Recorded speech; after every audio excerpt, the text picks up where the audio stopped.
പൊന്നാനി നിയമസഭാ മണ്ഡലത്തിൽ ഇത്തവണ LDFന് കുറഞ്ഞത് 8.19% വോട്ട്. ആകെ 1,61,980 വോട്ടുകളാണ് ഇത്തവണ സാധുവായിട്ടുള്ളത്. നോട്ടയ്ക്ക് ലഭിച്ച വോട്ടുകൾ ഉൾപ്പെടെയാണിത്. ഇതിൽ UDF സ്ഥാനാർത്ഥി KP നൌഷാദ് അലി 80,674 വോട്ട് നേടി. 49.8% വോട്ടർമാരുടെ പിന്തുണ സാധ്യമാക്കി. LDFന് 41.61% വോട്ടാണ് ലഭിച്ചത്.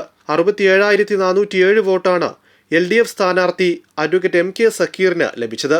2021 തെരഞ്ഞെടുപ്പിൽ 57,625 വോട്ട് ലഭിച്ച ഐക്യജനാധിപത്യ മുന്നണിക്ക് ഇത്തവണ 80,674 വോട്ട് നേടാനായി. കഴിഞ്ഞ തവണത്തേക്കാൾ 23,049 വോട്ട് UDFന് അധികം ലഭിച്ചപ്പോൾ 7,267 വോട്ടിന്റെ കുറവാണ് LDFന് ഉണ്ടായത്.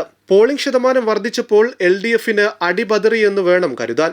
2021 69.33% വോട്ടർമാരാണ് ബൂത്തിലെത്തിയത്. ആകെ 1,32,225 പേരാണ് അന്ന് വോട്ട് ചെയ്തത്. ഇതിൽ 44.24% പേരുടെ പിന്തുണ LDFന് ലഭിക്കുകയും 38.51% വോട്ടുകൾ UDFന് ലഭിക്കുകയും ചെയ്തു.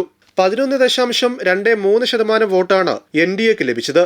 2016 തെരഞ്ഞെടുപ്പിനെ അപേക്ഷിച്ച് 4.73% വോട്ട് 2021 കുറയുകയാണ് ചെയ്തത്.